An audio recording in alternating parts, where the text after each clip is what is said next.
فقد جاء في صحيح البخاري عن عبد الله بن عمرو رضي الله عنه قال قال رسول الله صلى الله عليه وسلم المسلم من سلم المسلمون من لسانه ويده والمهاجر من هجر ما نهى الله عنه. صحیح بخاری میں حضرت عبداللہ ابن عمرو رضی اللہ تعالی عنہ سے روایت ہے کہ رسول پاک صلی اللہ علیہ وسلم نے فرمایا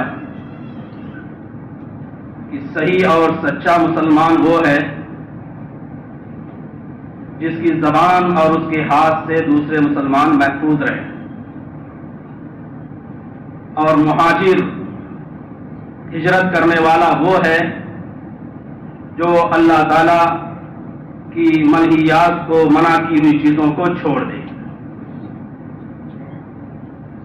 حضرات، یہ محرم کا مہینہ اسلامی کیلنڈر کے آغاز کا مہینہ ہے، اور اسلامی کیلنڈر جو ہجری کیلنڈر کہا جاتا ہے اس کو سیدنا عمر فاروق رضی اللہ تعالیٰ عنہ نے قانونی حیثیت دی۔ سن 17 ہجری میں کچھ ایسے معاملات پیش آئے کہ انہوں نے صحابہ کرام کو جمع کیا اور مشورے سے ہجرت کو ایک عنوان بنایا ہجری سال کا، اور پھر اس ہجری سال کا پہلا مہینہ محرم الحرام کو قرار دیا۔ تو اس طرح سے جب بھی محرم کا مہینہ آتا ہے تو ہجری سال کا آغاز ہوتا ہے، اور اسی تناظر میں ہجرت نبوی کا بھی تذکرہ کیا جاتا ہے۔ ہجرت نبوی سیرت کا ایک اہم واقعہ ہے، اور ایسا واقعہ ہے جس کے ذریعے سے دو پہلوؤں کے درمیان امتیاز اور فرق کیا جاتا ہے۔ ایک پہلو وہ ہے جو مکی دور کا ہے، اور دوسرا پہلو وہ ہے جو مدنی دور کا ہے۔ ان دونوں کے درمیان حد فاصل یہ ہجرت رسول صلی اللہ علیہ وسلم ہے۔ بنیادی ہجرت تو وہی ہے جو مکے سے مدینے کی طرف ہوئی، اور اس کی تاریخ بھی سیرت نگاروں نے طے کر دی ہے اپنی تحقیق کے لحاظ سے اور اپنے استقراء کے لحاظ سے، کہ آپ صلی اللہ علیہ وسلم نے 27 صفر کو ہجرت کا آغاز کیا اور 12 ربیع الاول کو ہجرت کا اختتام ہوا۔ اس طرح سے پورے 15 دن میں مکے سے مدینے کی ہجرت کا یہ سفر مکمل ہوا۔ لیکن اس ہجرت سے پہلے اور بھی چھوٹی چھوٹی ہجرتیں ہیں۔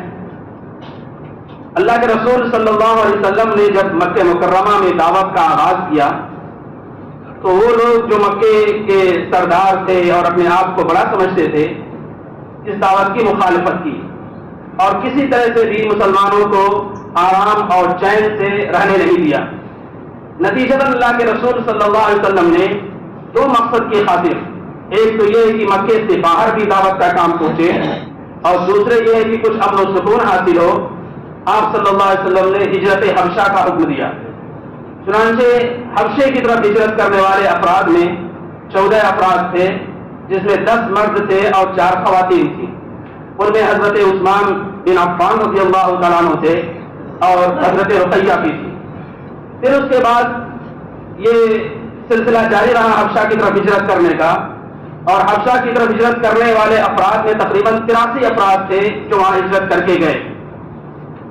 بعد میں اللہ کے رسول صلی اللہ علیہ وسلم نے خود مکہ مکرمہ سے طائف کی طرف ہجرت کی، اور یہ ہجرت اس لیے تھی تاکہ طائف والے آپ صلی اللہ علیہ وسلم کی دعوت کے کام کو سمجھیں اور اس کو قبول کریں۔ لیکن ان لوگوں نے آپ صلی اللہ علیہ وسلم کے ساتھ مکے والوں سے زیادہ برا سلوک کیا اور آپ کی دعوت کو قبول نہیں کیا۔ مکے اور طائف کے درمیان جو فاصلہ ہے وہ کلومیٹر کے لحاظ سے 75 کلومیٹر بتایا جاتا ہے۔ یہ سفر آپ صلی اللہ علیہ وسلم نے پیادہ پا پیدل چل کے کیا، اور آپ کے ساتھ آپ کے غلام تھے۔ آپ صلی اللہ علیہ وسلم وہاں سے جب واپس آئے تو اللہ تعالیٰ نے 3 انعامات آپ کو عطا فرمائے۔ ایک انعام تو یہ کہ جنوں کے وقت نے آپ پر اسلام قبول کیا۔ اس طرح سے اللہ تعالیٰ نے گویا کہ یہ پیغام دے دیا کہ اگر یہ انسان آپ کی بات نہیں مانتے تو اللہ تعالیٰ نے دوسری مخلوق کو آپ کی تائید کے لیے، آپ کی نصرت کے لیے کھڑا کر دیا ہے۔ دوسرا آپ صلی اللہ علیہ وسلم کے ساتھ یہ انعام ہوا کہ اسی کے بعد آپ صلی اللہ علیہ وسلم کو معراج کرائی گئی، اسراء اور معراج کا سفر کرایا گیا، اور اس سے بڑا شرف، اس سے بڑا امتیاز کیا ہو سکتا ہے کہ راتوں رات آپ صلی اللہ علیہ وسلم بیت المقدس کی طرف گئے اور پھر وہاں سے ساتوں آسمان کا سیر کیا اور پھر تحفے لے کر آئے۔ یہ دوسرا انعام تھا۔ تیسرا انعام اللہ تعالیٰ کی طرف سے یہ ہوا کہ مدینے کے کچھ قبائل آئے بیعت عقبہ اولیٰ کے نام سے اور بیعت عقبہ ثانیہ کے نام سے۔ پہلے میں 12 افراد تھے اور دوسرے میں 75 افراد تھے۔ ان دونوں نے کہا کہ جس مشن کو اور جس دعوت کو آپ لے کر چل رہے ہیں، ہم قلباً و قالباً، جسم اور روح کے لحاظ سے اس کی تعریف کرتے ہیں اور اس میں ہم کوئی سر منہ انحراف نہیں کریں گے۔ جب آپ صلی اللہ علیہ وسلم کو یہ حوصلہ ملا تو آپ صلی اللہ علیہ وسلم نے اجازت دے دی مسلمانوں کو کہ یہ مکہ جہاں دعوت دینا مشکل ہے، جہاں اپنے شاعر پر عمل کرنا مشکل ہے، مدینے کی طرف ہجرت کی جائے۔ چنانچہ صحابہ کرام کی ایک بڑی تعداد نے ہجرت کی، انہیں میں حضرت ام سلمہ کی اور ابو سلمہ سے، وہ بھی ہجرت کر رہے تھے۔ ان کا قصہ بڑا طویل ہے کہ ان کو اپنی اہلیہ سے بھی دستبردار ہونا پڑا، بچے سے بھی دستبردار ہونا پڑا، لیکن ہجرت انہوں نے کی۔ اسی طرح سہیب رومی ہیں، انہوں نے بھی ہجرت کی لیکن اپنا سارا اثاثہ مکے والوں کو دے دیا اور مال کی اور دولت کی کچھ بھی پرواہ نہیں کی، دین کی راہ میں انہوں نے اپنی قربانی پیش کی۔ اللہ کے رسول صلی اللہ علیہ وسلم کو ابھی حکم نہیں ہوا تھا کہ آپ ہجرت کے لیے اپنا ارادہ کریں، لیکن اللہ رب العزت نے پھر حکم دیا تو آپ صلی اللہ علیہ وسلم نے حضرت ابو بکر رضی اللہ تعالیٰ عنہ کے ساتھ ہجرت کا یہ پروگرام بنایا۔ اللہ کا عجیب نظام اور اللہ تعالیٰ کی قدرت کی عجیب کرشمے اس موقع پر ظاہر ہوئے کہ آپ صلی اللہ علیہ وسلم نے ہجرت کا پروگرام بنایا اور ادھر مکے والوں نے آپ کے خلاف سازشیں کرنا شروع کی۔ ایک جگہ پر بیٹھ کر انہوں نے یہ پروگرام بنایا کہ محمد رسول اللہ صلی اللہ علیہ وسلم کا نعوذ باللہ خاتمہ کر دیا جائے، اور ہر قبیلے کا نوجوان اپنے تلوار کو لے کر جو چمکتی ہو، جو تیز ہو اور شہر میں کچھ ہو، آ کر ان کے گھر پر کھڑا ہو جائے اور جیسے وہ نکلا پر ان کا سر قلم کر دیا جائے، نعوذ باللہ۔ لیکن اللہ رب العزت نے فیصلہ کیا تھا اس دن کو باقی رکھنے کا۔ وہ آئے اور کھڑے ہوئے، رسول پاک صلی اللہ علیہ وسلم نکلے اور سورہ یاسین کی ابتدائی آیتیں پڑھتے ہوئے بہت آسانی کے ساتھ اور ان کے سروں پر خاک ڈالتے ہوئے چلے گئے اور وہ ان کا کچھ بال بیگا نہیں کر سکے۔ یہ اللہ کی تائید ہوتی ہے تو دشمنوں کی آنکھ کو بند کر دیا کرتے ہیں اور ان پر پردے ڈال دیا کرتے ہیں، اور جسے اللہ رکھے اسے کون چکھے، اس کا خاص مصداق ہوتا ہے۔ اللہ خیر حافظا وارحم الراحمین۔ آپ صلی اللہ علیہ وسلم نکلے اور آپ صلی اللہ علیہ وسلم نے غار ثور میں جا کر قیام کیا۔ 3 دن آپ کا قیام رہا۔ وہاں عامر بن فہیرہ تھے جو بکریاں لے کر آتے تھے، ان کے ذریعے دودھ حاصل ہوتا تھا، اس پر گزارا ہوتا تھا۔ عبداللہ ابن ابی بکر تھے جو اور بھی سراغ رسانی کا کام کرتے تھے تاکہ باہر کی اطلاعات ملتی رہیں۔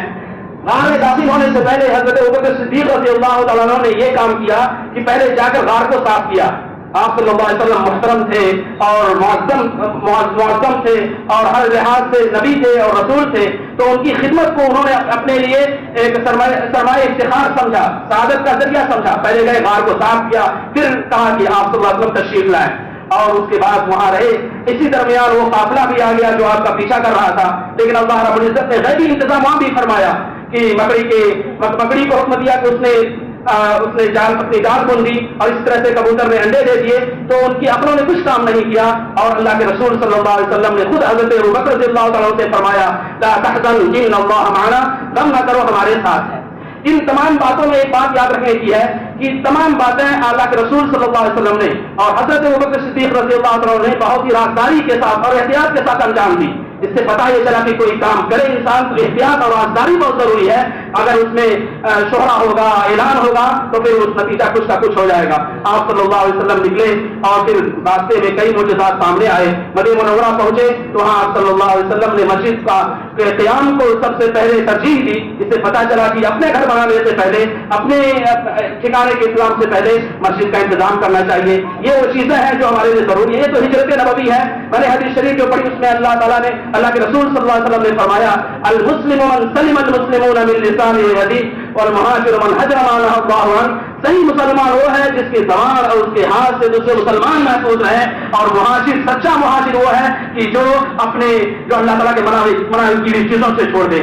اللہ کے رسول صلی اللہ علیہ وسلم ایک مرتبہ غزوے سے تشریف لائے تو فرمایا کہ رجعنا من الجہاد الاصغر الى الجہاد الاکبر، ہم چھوٹے جہاد سے واپس ہوئے ہیں بڑے جہاد کی طرف۔ یعنی سب سے بڑا جہاد ہے نفس سے جہاد کرنے کا، نفس کو کنٹرول کرنے کا۔ انسان جب نفس کو کنٹرول کر لے گا سب سے بڑا مہاجر ہوگا اور سب سے بڑا مجاہد بھی ہوگا۔ اللہ تعالیٰ نے توفیقات سے نوازیں۔ وآخر دعوانا الحمد للہ رب العالمین۔